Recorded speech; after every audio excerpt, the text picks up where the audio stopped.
अलग अलग लड़ाई करे थे नहीं, सारे पिटे हैं।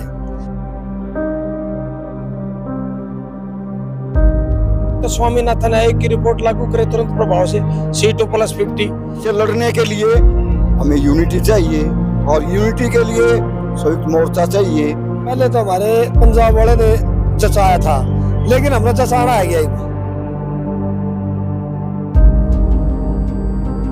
देश में किसान और मजदूर के दुश्मन कॉर्पोरेट है और वो बहुत शक्तिशाली है। ये जो स्टेट कैपिटल पर 26, 27 और 28 तारीख का जो महापड़ाव है, ये एक इंडिकेट कर रहा है बड़ी लड़ाई को।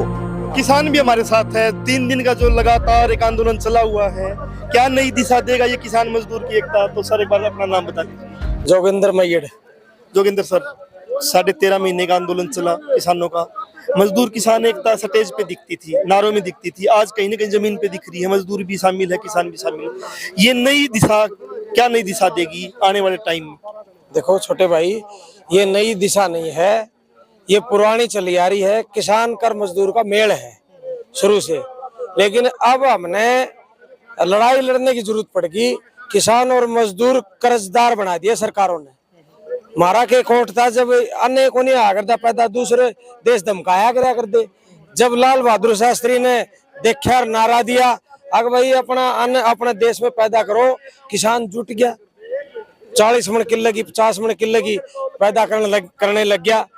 भाव वहीं के वहीं रह गए। सोना कहाँ पहुंच गया, तेल कहाँ पहुंच गया। अब आप बताओ, जब किसान को, जब हमारे को भाव नहीं मिलेगा, मजदूर को अच्छे से मजदूरी नहीं मिलेगी, तो उसका गुजारा कैसे होगा?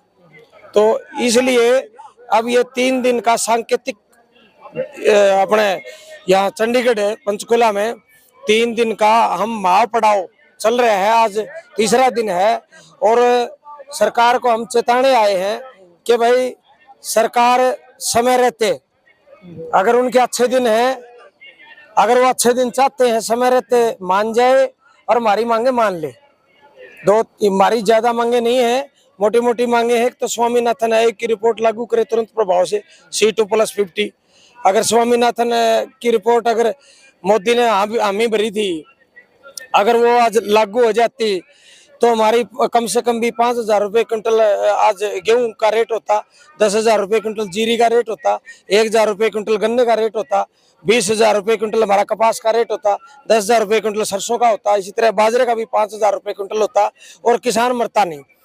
और उसके साथ साथ बात रही मुआवजे की, मुआवजे का 10,000, 12,000, ये क्या मतलब है भाई? जितनी भी फसल होती है 1 किले में, उस किले की पूरा मुआवजा मिलना चाहिए अगर कोई हो जाए तो, और ना आंदोलन करने की जरूरत पड़नी चाहिए जैसे विदेशों में है। लेकिन लगातार आंदोलन तो है ही। तो दशरथ, लगातार आंदोलन करने पड़ते हैं तब जाके कोई मुआवजा मिलता है। मेरा कहना ये कि जो मजदूर किसान की एकता जो बनती दिख रही, भविष्य में राजनीतिक तौर पे क्या कोई चैलेंज पेश करेगी सरकार के खिलाफ? चलन हो भाई, सरकार को किसानों ने झुकाया था, मोदी को। संगठन अलग अलग है, लेकिन अलग अलग लड़ाई करे थे नहीं, सारे पिटे हैं। इनको जाति पाति में बांट दिया था। अब इनको पता लग गया सबको, किसान के साथ लागोगी नहीं, सारी मांग पूरी होगी और इकट्ठे होंगे तो मजबूत रहोगे। इसलिए इनको देख लिया भाई, हम सब संयुक्त किसान मोर्चा में लड़ाई लड़ांगे और जीत के आवांगे। कैसे महसूस करते हो? लगातार एक बार फिर 13 महीने देखते थे कि यहाँ खाना बना रहे हैं अपने बुजुर्ग लोग, नौजवान लोग सब्जी काट रहे हैं और अलग अलग डेरे लगे हुए हैं। इसको कैसा महसूस करते हो दोबारा से? ऐसा महसूस हो गया, पहले तो हमारे पंजाब वाले ने जचाया था, लेकिन हमने जचाना है गया। जचाना गया, हाँ, ये जचा दिया। अब कहीं भी आंदोलन होगा नहीं, ज्ञान है, आंदोलन बैठने तक जीतांगे, रोड़े से आंदोलन कभी नहीं जीतते। हरियाणा में तो एक बार था 15-20 दिन बाद देखा करते, या तो सरकार मान जे नहीं, गाड़ी फूक दी, आप श्री मल्ला ठाक उठना। आंदोलन बैठना तो होगा, सरकार ना मानो, लेकिन ये किसान पीछे नहीं हटेगा। दिल्ली के अंदर ये सोचा था 15-20 दिन के अंदर चले जाओगे, लेकिन 13 भी नहीं काट दिए इतने अंदर। ये आपका ये कहना कि अगर हरियाणा भी अपनी कॉल देगा तो महीना, 2 महीना, 6 महीने तक अपना आंदोलन चला सकते हैं, अकेला चला सकते हैं, लेकिन जरूरत पंजाब के साथ तो रहना है भाई, एक होगा पंजाब हरियाणा, तो देखो पूरे देश की जरूरत है हमें। देश की जरूरत है, लेकिन इस दिल्ली के अंदर तो हरियाणा पंजाब की तो इकट्ठा आना ही पड़ेगा। कुटुंबा तो कई बार वो तो इकट्ठा ही होता है, लेकिन जब घर अलग बन गया तो फिर घर चलाना तो अपना ही पड़ेगा ना आंदोलन में। वो सीख लिया रे, तेरा भी ने सिखा दिया सरदार जी ने, अपने पंजाब वालों ने। तो दायल भी आए हुए हैं, दायल किसान मजदूर की एकता कहीं ना कहीं दिख रही है, बड़ी तादाद में किसान मजदूर आए, इसको कैसे देखते हैं? ये थोड़ा बहुत ही जरूरी काम था और जो बहुत आगे बढ़ रहा है धीरे धीरे, क्योंकि इस देश में किसान और मजदूर के दुश्मन कॉरपोरेट है और वो बहुत शक्तिशाली है। ना अकेला किसान उससे लड़ सकता, ना अकेला मजदूर लड़ सकता, और दोनों इकट्ठे होकर लड़ेंगे तो उसके साथ बड़ी संख्या में कर्मचारी, नौजवान और महिलाएं भी आएगी और एक मजबूत शक्ति होगी और निर्णायक आंदोलन हम लड़ पाएंगे और जीत पाएंगे। क्या नाम है? मेरा नाम हंसराज राणा है, कहाँ से आए हो? मैं जिला सोनीपत से हूँ। सोनीपत से। ऑल इंडिया किसान खेत मजदूर संगठन का वाइस प्रेसिडेंट। तो आप यहाँ बड़ी तादाद में एक बार फिर इकट्ठा हुए हो, भविष्य की रणनीति क्या रहेगी? देखिए, मैं दो बातें जो आपने पूछी उससे अलग बता रहा हूँ। ये पूरे भारत में पहली बार, वो 1947 से पहले भी नहीं हुआ और बाद में भी नहीं हुआ था, जो दिल्ली का संयुक्त आंदोलन था, जो ऑल इंडिया बेसिस का मूवमेंट था, और वो पूरे भारत का सबसे बड़ा, दुनिया का सबसे बड़ा आंदोलन था।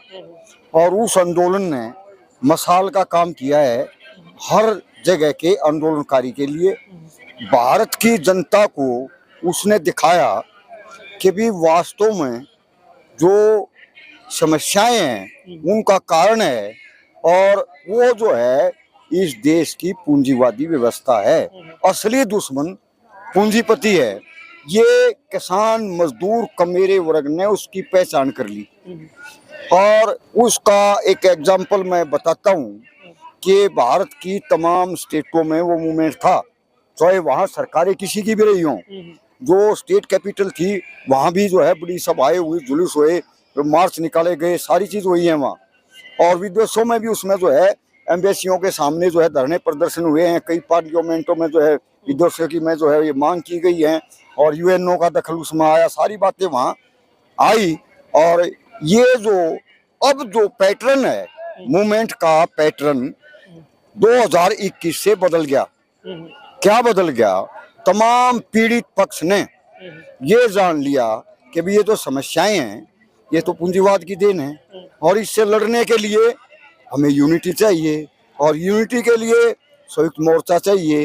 वो सारी बातें अब आप जैसे आज आए हैं, ये बैठे हैं, ये सफाई कर्मचारी बैठे हैं, आंगनवाड़ी हैं, मिड डे मील हैं, आशा वर्कर हैं, किसान हैं, दूसरे कर्मचारी हैं, वो सारा कमेरा वर्ग एक जगह आ रहा है और एक जगह आकर के एक जोरदार लड़ाई की तैयारी में है।